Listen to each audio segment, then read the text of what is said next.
Assalamualaikum warahmatullahi wabarakatuh. Nama saya Ernawati, calon guru penggerak angkatan 8. Di sini saya akan memenuhi demonstrasi konseptual 3.1 tentang kebijakan pengambilan keputusan nilai-nilai berbasis kebajikan sebagai pemimpin. Di sini saya akan melaksanakan sesi wawancara dengan Kepala TK ASI Ibu Haji Ratnaidah SPD. Assalamualaikum Ibu. Waalaikumsalam Bu Erna. Apa kabar Bu Erna? Alhamdulillah baik. Ibu gimana kabarnya Bu? Alhamdulillah Bu Erna semakin gemuk sekarang karena senang ya jadi guru penggerak. Iya Bu, betul sekali karena luar biasa Bu. Ilmu-ilmunya sangat bermanfaat sekali sehingga saya disikapinya dengan tenang dan alhamdulillah dinikmati. Alhamdulillah.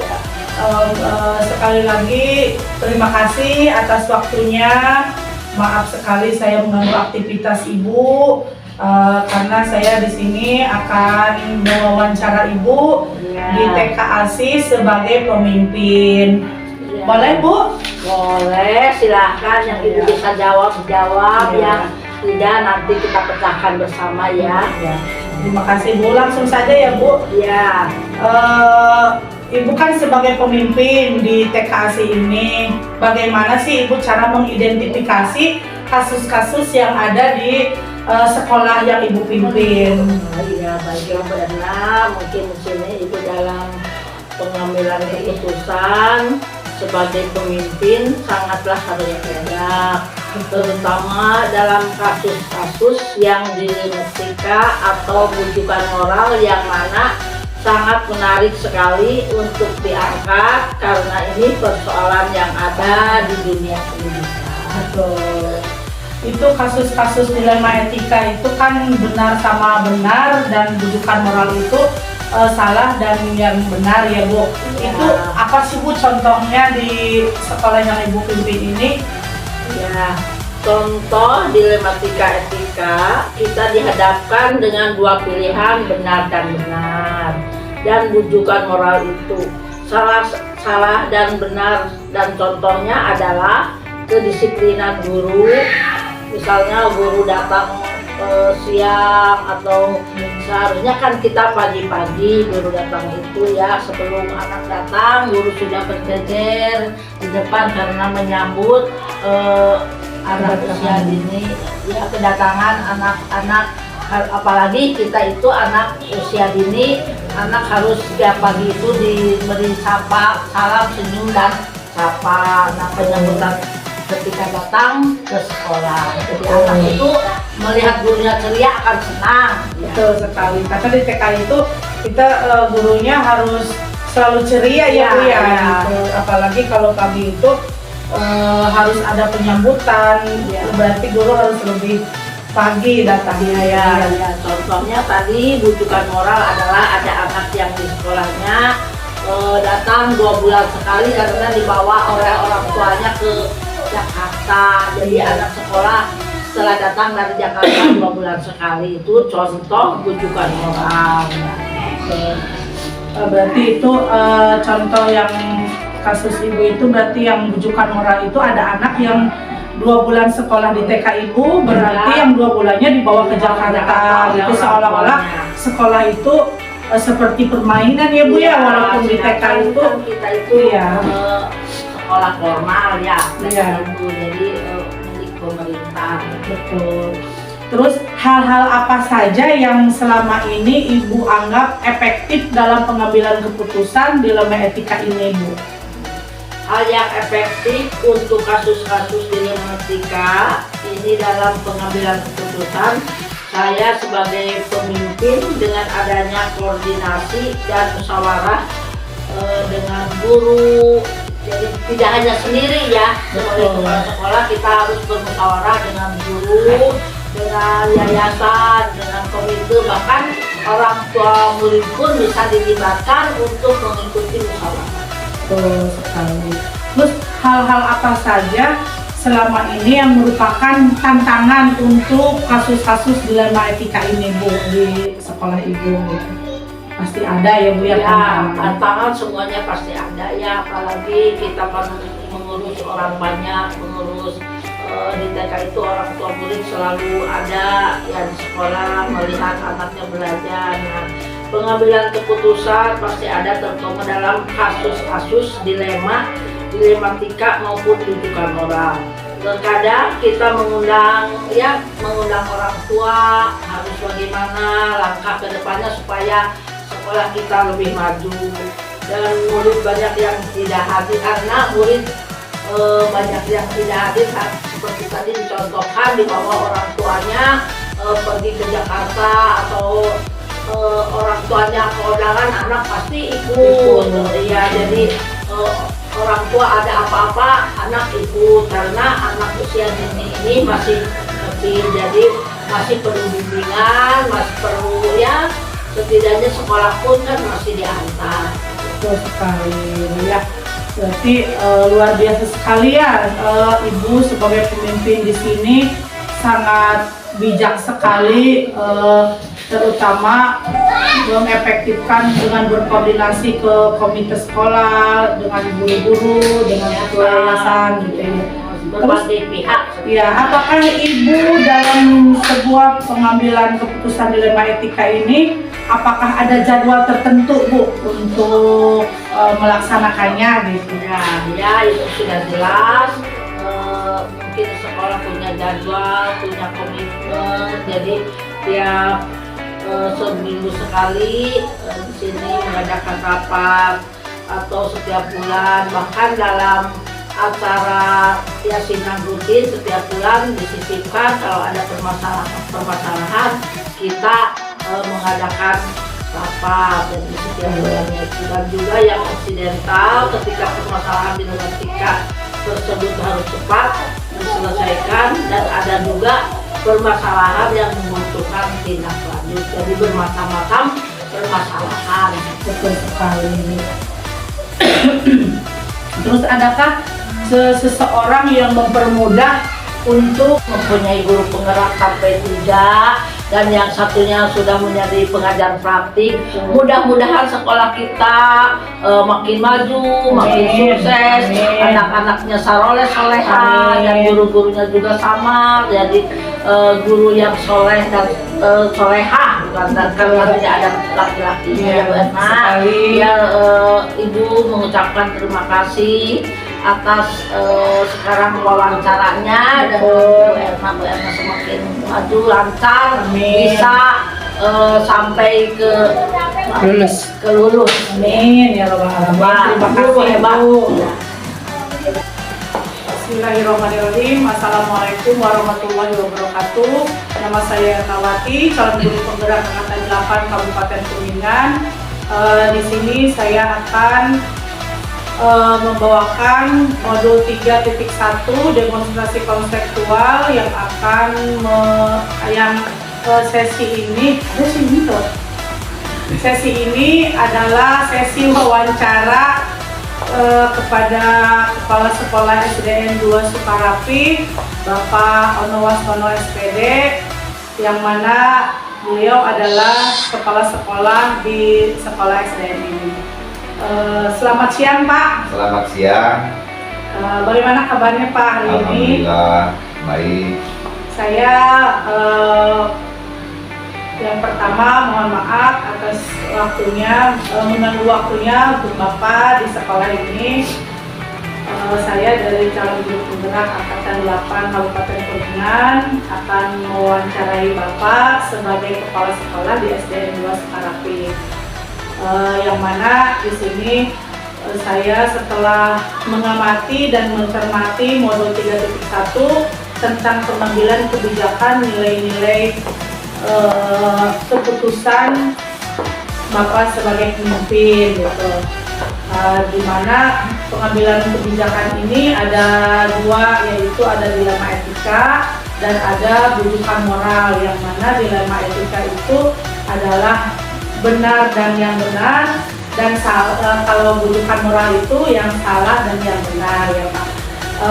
Baik Pak, Selanjutnya di sekolah Bapak ini Pak, Bapak mengidentifikasi kasus-kasus tentang pengambilan keputusan, dilema etika dan rujukan moral itu apakah ada gitu di kasus ini di Bapak gitu?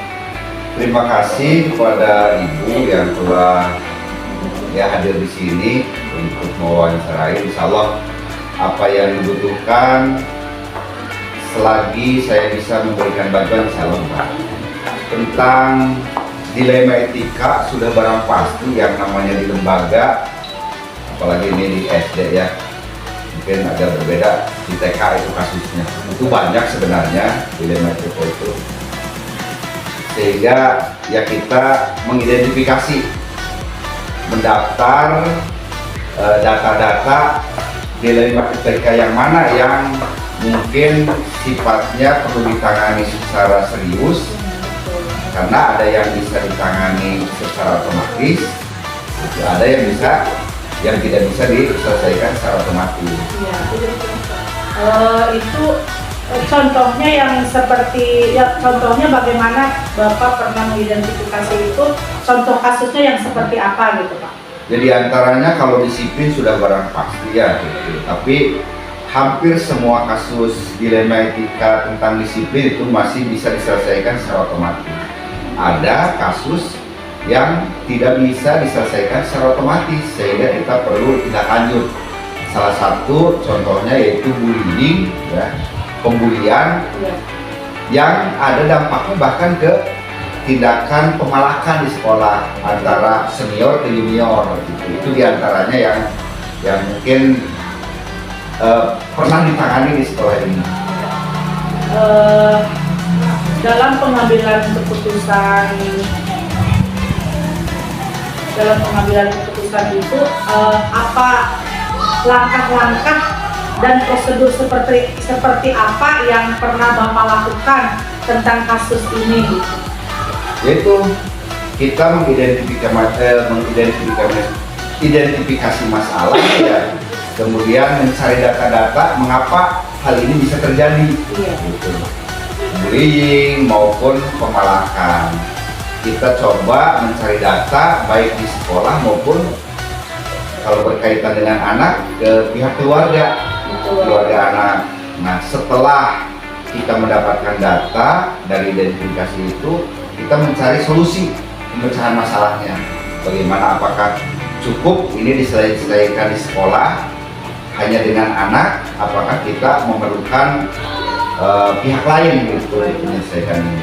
Betul sekali. Berarti Bapak itu selain diselesaikan di sekolah, karena ini permasalahan tidak bisa diselesaikan secara instan ya Pak ya, berarti harus ada tindak lanjut dan ada melibatkan orang lain. Ya, terus hal-hal apa saja Pak yang selama ini Bapak anggap efektif dalam pengambilan keputusan pada kasus-kasus dilema etika tersebut? Jadi itu kadang-kadang ada yang sifatnya tidak bisa diselesaikan secara instan, secara tuntas di sekolah. Kita juga bermusyawarah dengan guru di sini, dengan dewan guru, sehingga yang memerlukan tindak lanjut kita mengambil tindakan untuk bermusyawarah dengan pihak-pihak yang terkait. Di antaranya bukan hanya anak, kemungkinan melibatkan orang tua gitu. Mungkin yang lebih efektif itu kita mengadakan musyawarah. Selama ini ada nggak Pak tantangan gitu selama misalkan kasus yang bullying tadi gitu, tantangannya dan pengambilan keputusan itu pasti ada tantangan. Yang seperti apa tantangannya Pak? Ya sudah pasti ya, tantangan itu sangat besar, apalagi untuk ini ada kaitannya dengan pihak-pihak lain, yaitu diantaranya orang tua. Kadang-kadang kita ingin menyelesaikan masalah, kita sudah membuat undangan kepada kedua belah pihak yang berkaitan. Kadang-kadang yang satu hadir, apalagi ini yang menuntut misalnya, yang lainnya tidak hadir, itu juga merupakan tantangan. Kadang-kadang juga ya orang tua yang sepihak itu merasa dipojokkan, gitu. Sehingga mereka tidak terima ketika anaknya dianggap membuli, apalagi memalak dan sebagainya. Karena mungkin dalam pandangan orang tua tersebut anaknya itu baik-baik saja, gitu. Itu juga merupakan tantangan. melibatkan orang tua gitu. Mungkin yang lebih efektif itu kita mengadakan musyawarah. Selama ini ada nggak Pak tantangan gitu selama misalkan kasus yang bullying tadi gitu tantangannya dan pengambilan keputusan itu pasti ada tantangan. Yang seperti apa tantangannya Pak? Ya sudah pasti ya, tantangan itu sangat besar, apalagi untuk ini ada kaitannya dengan pihak-pihak lain, yaitu diantaranya orang tua. Kadang-kadang kita ingin menyelesaikan masalah, kita sudah membuat undangan kepada kedua belah pihak yang berkaitan. Kadang-kadang yang satu hadir, apalagi ini yang menuntut misalnya, yang lainnya tidak hadir, itu juga merupakan tantangan. Kadang-kadang juga ya orang tua yang sepihak itu merasa dipojokkan gitu, sehingga mereka tidak terima ketika anaknya dianggap membuli, apalagi memalah dan sebagainya, karena mungkin dalam pandangan orang tua tersebut anaknya itu baik-baik saja gitu. Itu juga merupakan tantangan. Berarti setiap pengambilan keputusan itu berarti Bapak pasti ada tantangannya ya, Pak ya. Pasti. Tapi mungkin dengan konsisten, dengan apa yang Bapak musyawarahkan dengan pihak yang terkait, pasti kedepannya mudah-mudahan kasusnya tidak melebar kemana-mana gitu ya Pak, selama masih bisa ditangani oleh sekolah Bapak gitu. Selanjutnya Pak, apakah Bapak memiliki sebuah jadwal atau tata kelola untuk kasus dilematika ini? Apa langsung diselesaikan atau ada jadwal tertentu gitu untuk dilema etika ini? Sebenarnya untuk penyelesaian dilema etika, karena ini adalah termasuknya insidental, ketika ada kasus kita langsung selesaikan, jadi tidak ada jadwal khusus gitu. Nah, kecuali yaitu kalau ada dilema yang tidak bisa diselesaikan secara otomatis, kita membuat jadwal, karena itu harus ada pertemuan mungkin dengan orang tua dan sebagainya. Jadi tidak ada jadwal khusus. Berarti secara insidental juga, terus secara tidak resmi juga Bapak sering melakukan berarti untuk dilema etika ini ya Pak, tentang kasus-kasus ini, karena mungkin kasus ini tidak hanya di kelas atau tapi di luar sekolah juga, termasuk dengan orang tua murid. Mungkin Bapak juga sering melakukan hal-hal seperti itu, tidak harus dijadwalkan gitu ya Pak ya. Terus apakah ada seseorang atau faktor-faktor yang selama ini mempermudah atau membantu Bapak dalam pengambilan keputusan dalam kasus-kasus dilema etika ini Pak? Jelas selain ya. Orang tua murid, selain guru-guru. Ya kita kan di sini itu kita adakan musyawarah. Apakah ini harus melibatkan masyarakat, misalnya diantaranya ada dewan komite di sini. Kalau memang penyelesaian masalahnya apalagi sudah ya agak melebar, ya kita juga melibatkan komite sekolah gitu untuk penyelesaian sebagai penengah, gitu, sebagai perwakilan orang tua, di samping guru dan orang tua gitu. Sangat luar biasa sekali ya Pak ya menghadapi kasus-kasus ini, terutama dilema etika dan rujukan moral, terutama di SD Sekarang 2 ya Pak ya. Tapi mudah-mudahan Bapak kedepannya anak-anaknya tidak ada lagi bullying atau tidak ada lagi pemalakan.